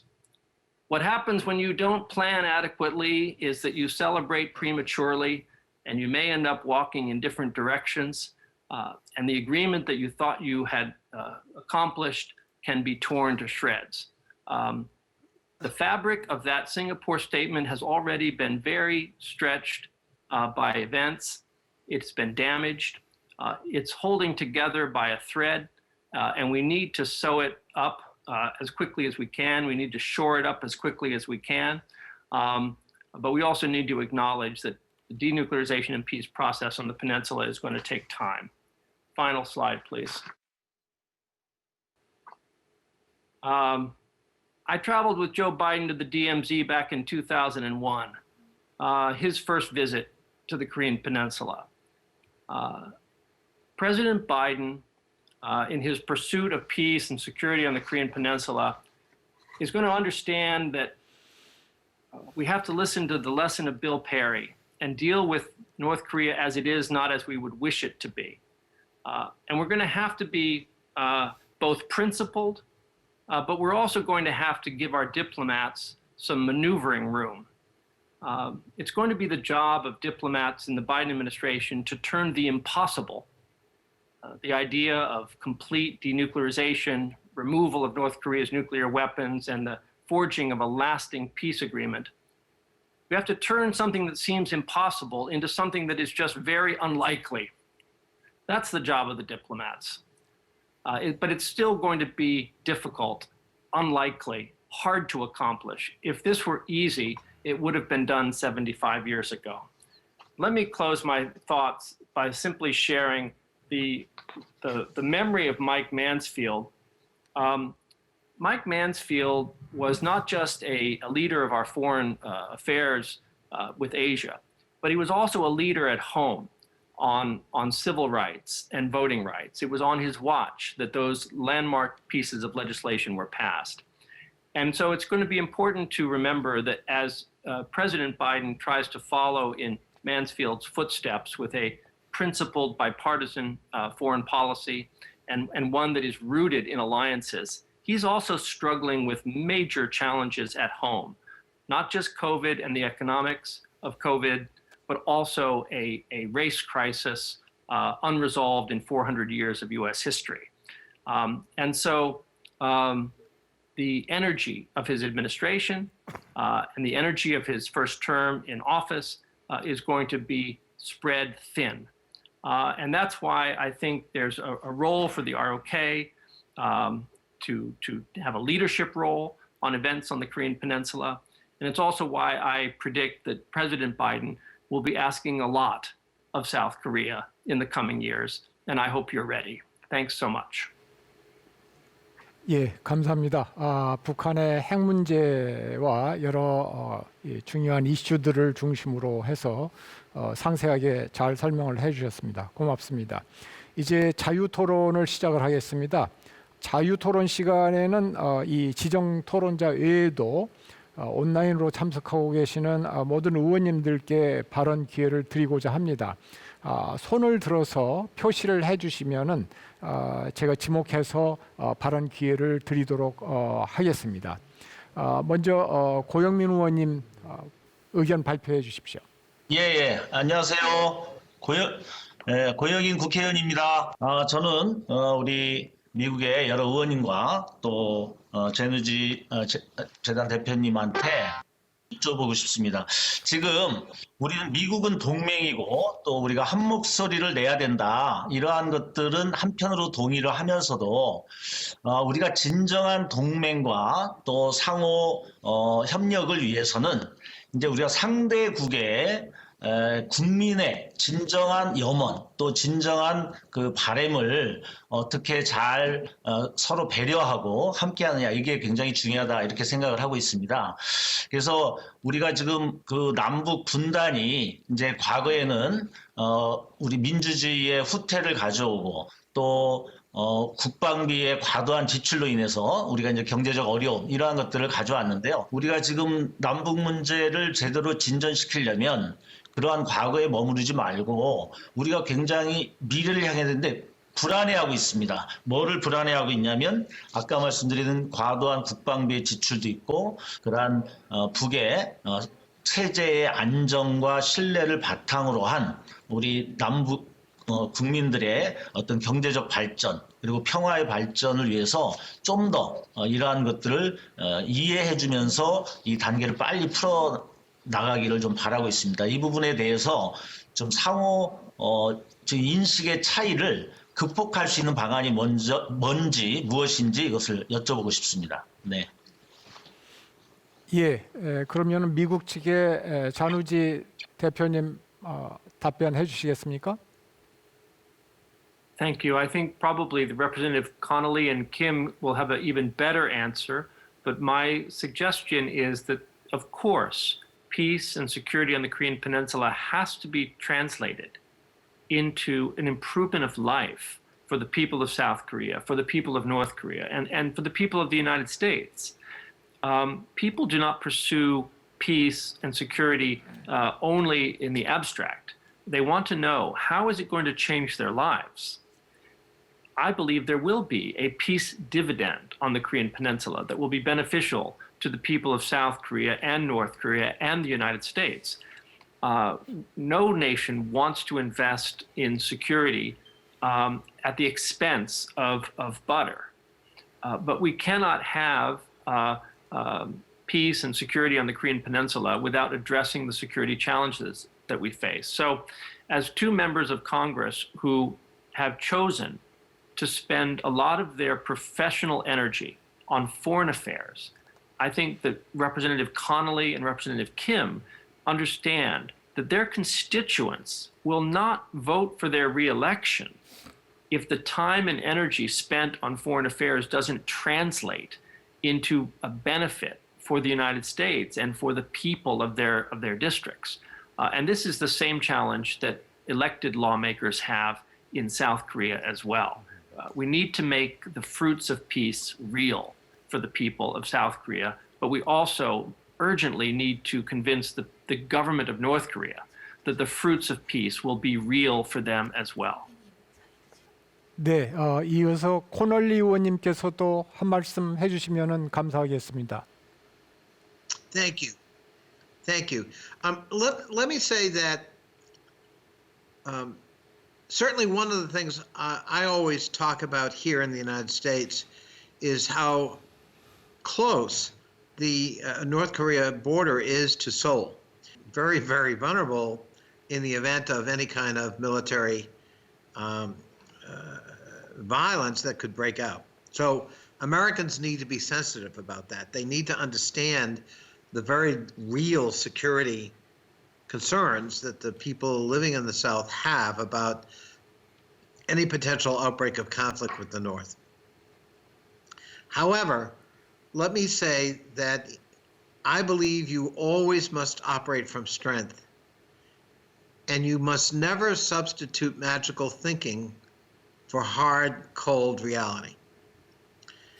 I believe that in many cases, the South Korean government and my own government in the United States have sometimes yielded to wishful thinking for good reasons. And unfortunately, that's operating from weakness. It's not respected by Kim Jong-un. And in fact, it strengthens him at our expense. In the last 4 years, President Trump, engaged in wishful thinking. He boasted that he could solve the Korea problem just by personally shaking hands with Kim Jong-un. And I would submit that, in fact, that wishful thinking cost us. So we canceled joint exercises with South Korea, something the North wanted. What did we get for that? We got the North Koreans developing at an accelerated pace their nuclear program. Not one aspect of their nuclear development program was dismantled, slowed down, or canceled. In fact, they continued testing missiles, jeopardizing the sense of stability in the region, alarming many of our allies and your neighbors. So we need to be clear-eyed. We need to be strong, and we need to be engaged. But you can't be engaged without preparation. It is very dangerous when you're dealing with a dictatorship, a murderous dictatorship, willing to sacrifice so many of its own people for its own ideology and hero worship and nuclear development program. And thank you for allowing me with that intervention. 예, 바쁘신 시간 내주신 것 감사드립니다. 또 좋은 말씀 감사드립니다. 그럼 이어서 또 다른 질문 있으시면은 표시해 주시면은 예, 이하경 의원님 말씀해 주시죠. 예. 네, 오늘 이렇게 미국에서 우리 이 모임에 나오셔서 발언해 주신 여러분들께 감사드립니다. 아주 작은 문제이지만 또 저희들로서는 큰 문제인데요. 1950년 전쟁 발발 이후 70년 동안 남북의 이산가족들이 이제 거의 자연 수명을 다하고 돌아가시고 있습니다. 그래서 이제 얼마 남지 않은 이산가족들에게 마지막 인도적인 차원에서 가족들을 만나게 해주는 것이 그 어떤 정치적인 이유보다 더 큰 과제가 되고 있는데요. 지금 남북 대화가 순조롭지 않고 또 그 경제 규제 제재 때문에 여러 가지 원활하지 못하고 있습니다.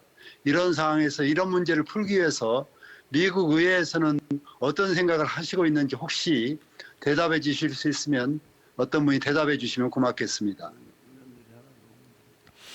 예, 마침 두 분 의원님이 나가셔서 직접 답변은 힘드시겠습니다만은 우리 윤 대사님께서 뭐 말씀을 좀 해주실 수 있겠습니까? Thank you very much, Minister Yoon. You know, the separated family issue is also an issue in the United States. There are a number of Korean Americans who have family members in North Korea. And very recently, for the second time, the US Congress passed legislation essentially urging US government to work towards giving the Korean American families an opportunity to meet with North Koreans. And however, that's really a sense of Congress only, of course.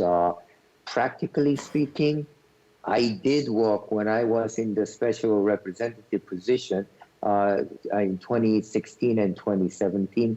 I did raise these issues, especially the Korean Americans with divided family, because unlike South Koreans, Korean Americans never had an opportunity to meet their divided family.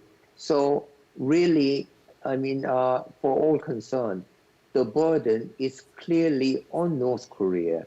The burden is not with the US, nor is it with South Korea.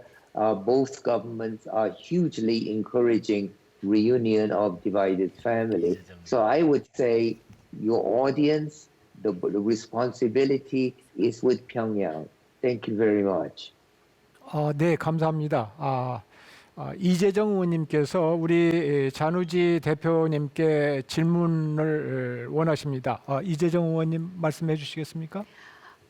네, 이 자리에 와 계시지 않은 분들이 먼저 쓰시는 발언 기회인데 제게 질문 기회를 주셔서 감사합니다.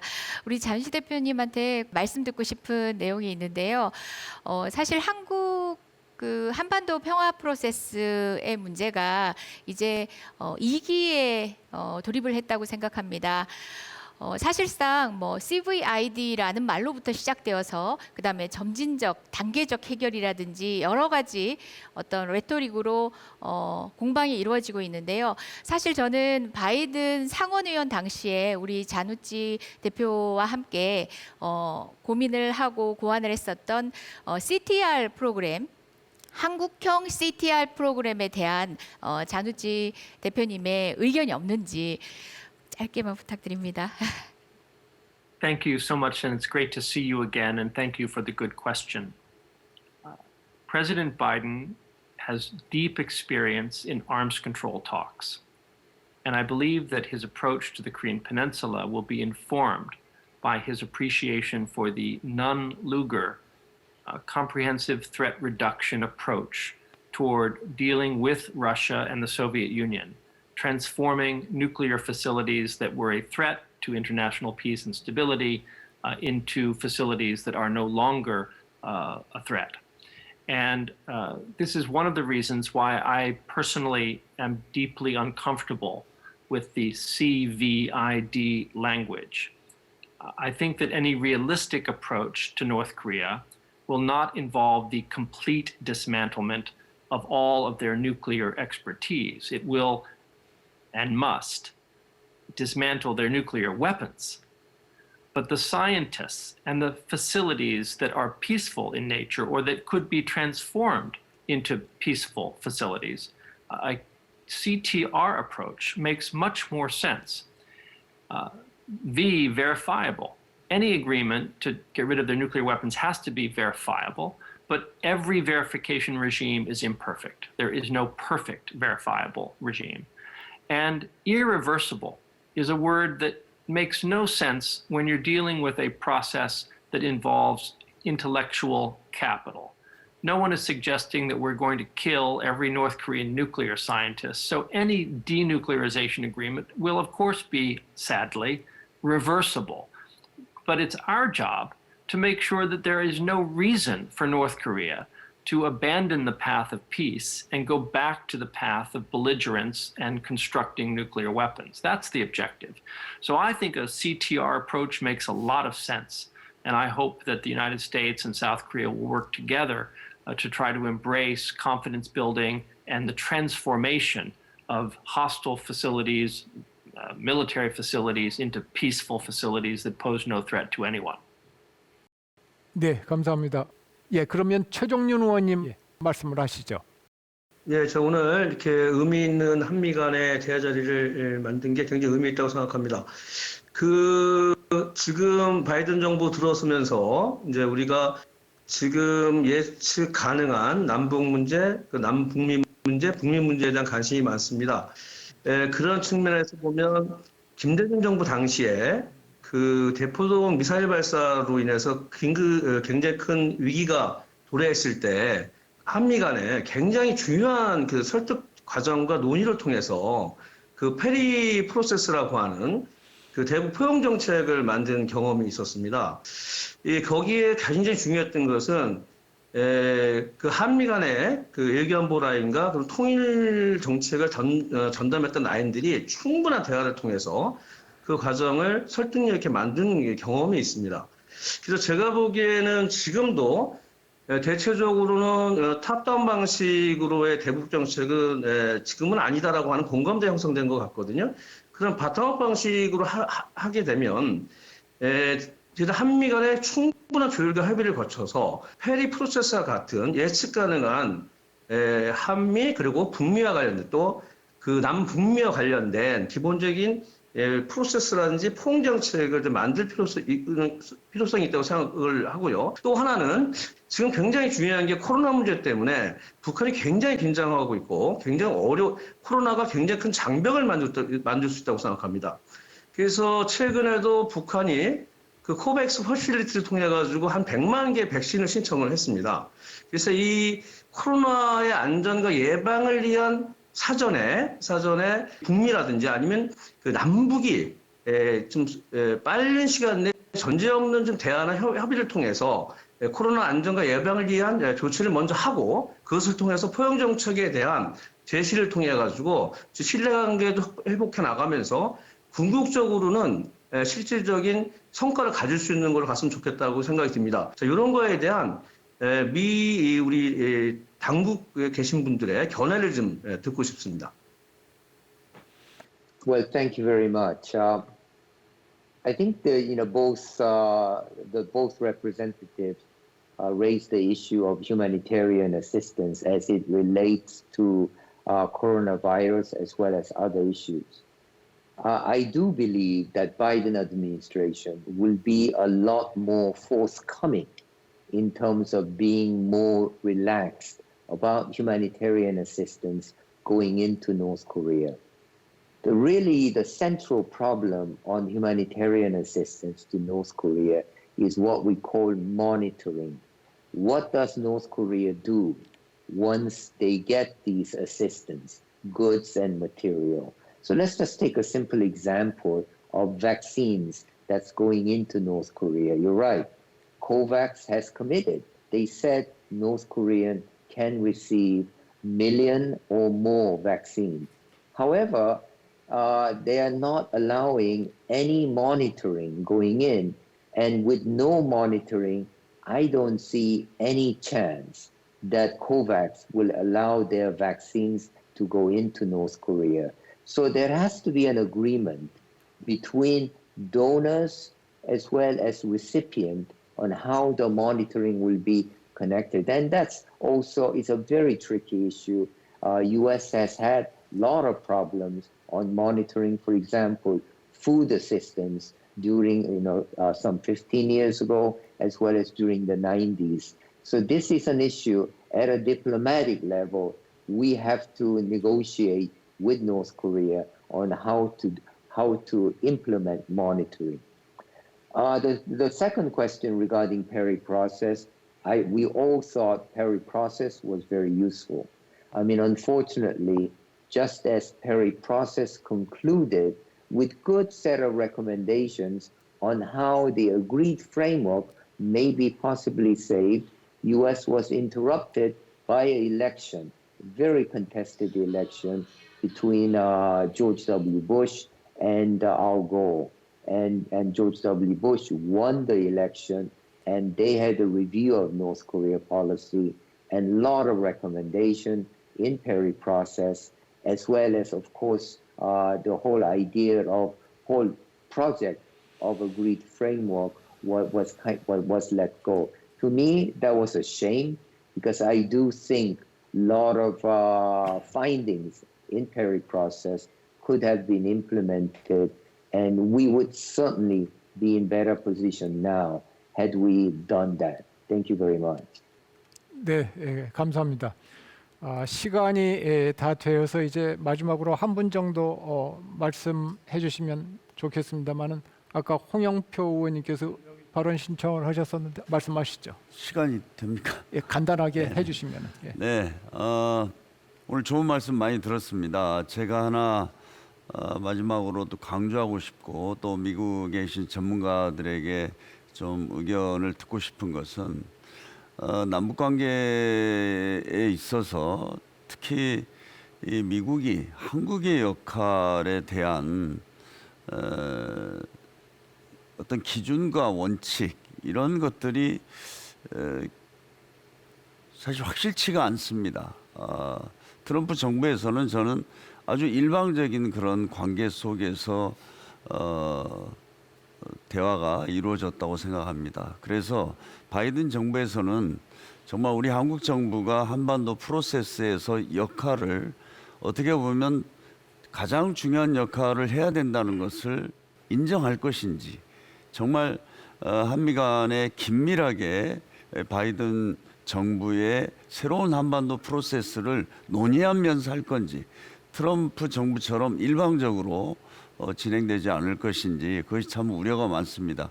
거기에 대해서 우리 조센윤 우리 대사님이나 우리 잔우시 그 전문가께서 말씀해 주시기 바랍니다.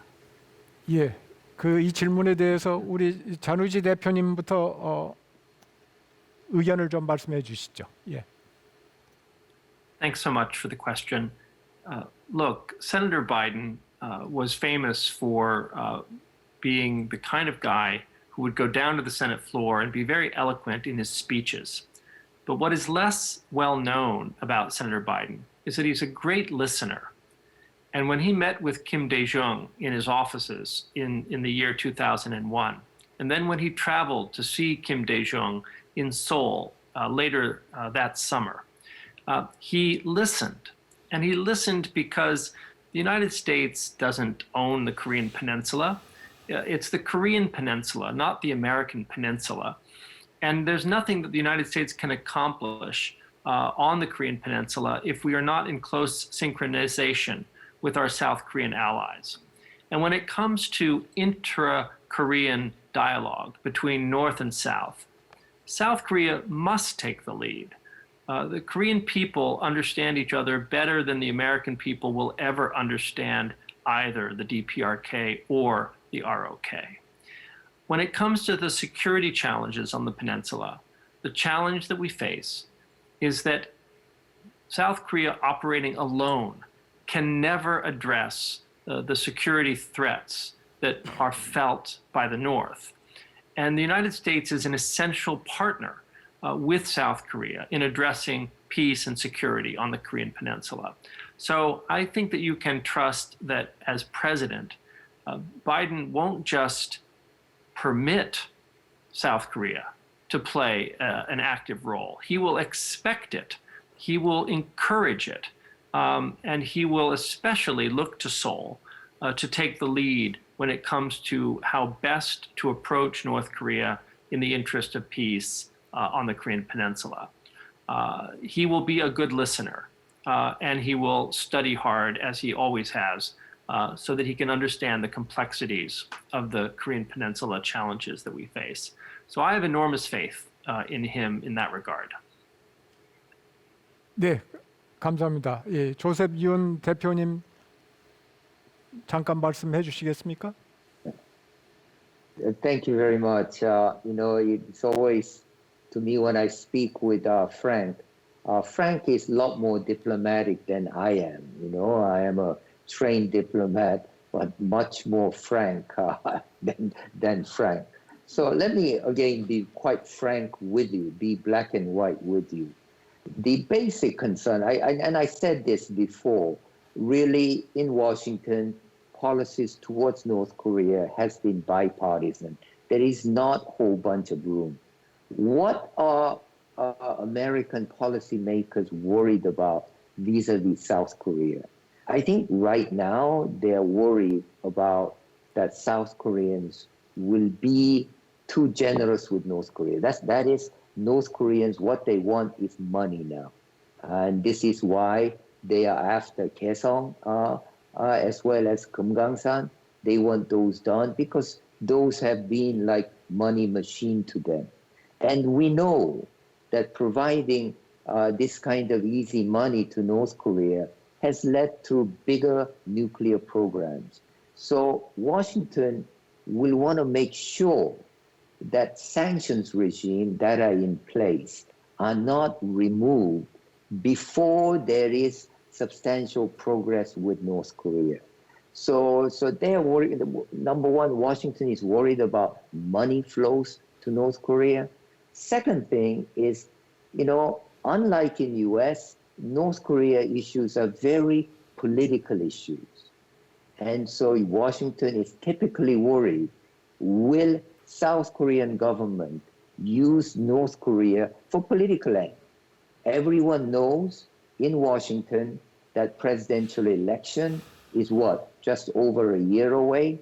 So they will be worried, will South Korea take such a big step to jeopardize security issues at the expense of, to promote political or electoral agenda?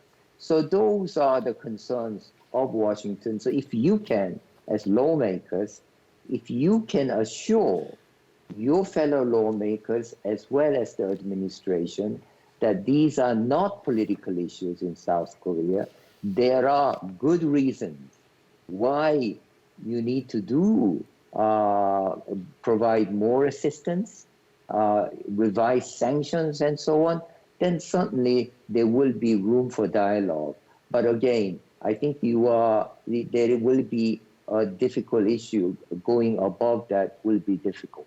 Thank you very much. 예, 감사합니다. 2시간에 걸쳐서 아주 진지하고 열정적인 대화를 나누었습니다.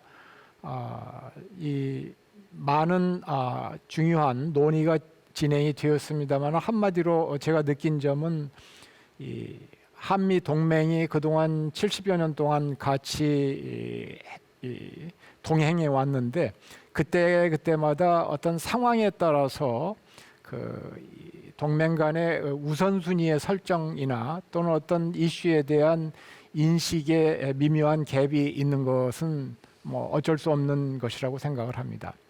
그러나 그럼에도 불구하고 그동안의 대화를 통해서 서로가 생각하는 바를 나누고 공감대를 형성하고 그래서 더 바라건대는 공통의 전략까지 만들어낼 수 있다면은 우리 주위의 수많은 난제들이 더 쉽게 풀리지 않을까 하는 그런 생각이 듭니다.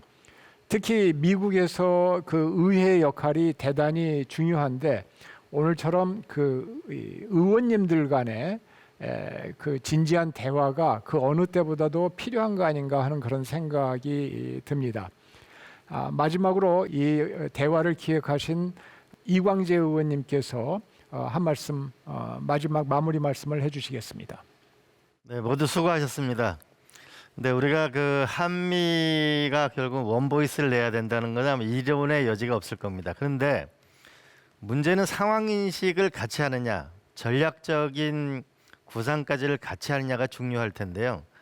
그러기 위해서는 서로에 대한 이해가 제일 중요합니다. 제가 국무부에 갔을 때 한반도 과를 찾으니까 저 끝에 있는 작은 사무실을 발견할 수 있었습니다.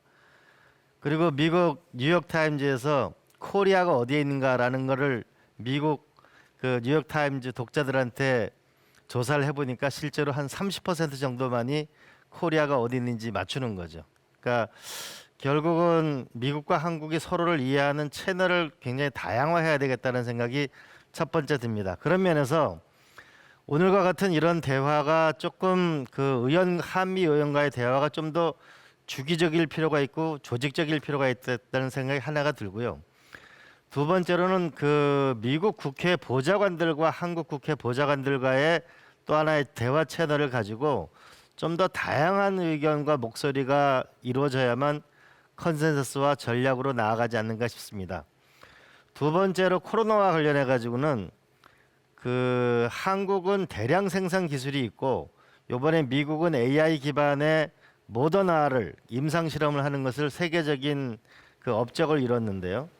이런 면에서 한국의 대량 생산 기술과 그 미국의 AI 기반의 임상 실험 이것이 한미 간에 앞으로 더 진화될 수 있으면은 인류에서 기여할 수 있겠다는 생각이 듭니다.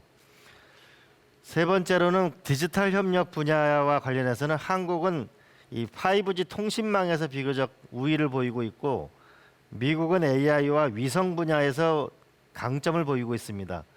그런 면에서 디지털 협력과 그 좀 진화가 일어났으면 좋겠고요. 그다음에 이제 결국 바이든 대통령은 이제 그린 뉴딜을 강조하고 계시는데 미국은 중서부나 바람의 질이 다양하고 근데 그리고 바람이 센 곳도 있고 약한 곳도 있습니다. 근데 한국은 바람의 질이 그리 높지 않습니다. 세지 않습니다. 반면에 북유럽은 바람이 굉장히 셉니다. 그러면 이 풍력과 관련된 한국과 미국의 협력도 중요해 보입니다. 그리고 더 나아가서 빌 게이츠가 이야기하는 SMR에 대해서 우리가 기술 협력이나 연구 협력도 필요해 보입니다. 마지막으로 그 북핵 문제와 관련해서는 그 문재인 대통령과 트럼프 대통령이 전쟁의 위기를 막았다는 그 중대한 그 진전은 우리가 모두 함께 평가했으면 좋겠습니다.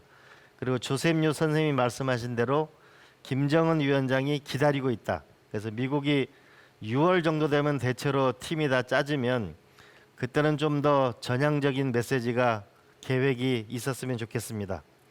그리고 분명한 것은 인권이든 북핵 문제이든 단계적으로 결국 우리는 접근해 갈 수밖에 없을 것입니다. 그 단계의 프로세스를 전략을 함께 공유했으면 좋겠습니다. 마지막으로 한 말씀 드리겠습니다. 그런데 문제는 북한을 어떻게 우리가 최종적인 고를 가지고 해나갈 거냐라는 부분에서 북한을 베트남처럼 만드는 전략을 가질 필요가 있다고 봅니다. 그리고 미국이 중요시하는 북극 항로 시대가 열리게 되면은 앞으로 호치민 오른쪽에 있는 모든 항구는 부산 앞바다를 지나서 동해안을 지나서 북한 앞바다를 지나서 결국 유럽으로 가게 될 것입니다. 그러면 이 문제를 해결하기 위해서 북한의 전략적 지위를 인정하고 그에 따라서 북한을 베트남처럼 만드는 큰 구상을 가지고 우리가 북핵 문제도 단계적으로 접근해 나갈 때 이 동북아 평화와 아시아의 평화가 올 거라고 생각합니다. 마지막으로 함께해 주셔서 감사하고요. Now that wraps up our program. It was an honor to be here for these fruitful discussions. We hope such cooperation can be a stepping stone to boost further cooperation between lawmakers and representatives from the two countries and even help to develop Seoul-Washington ties to the next level. This was Kim Mo-kyun. Thank you for watching.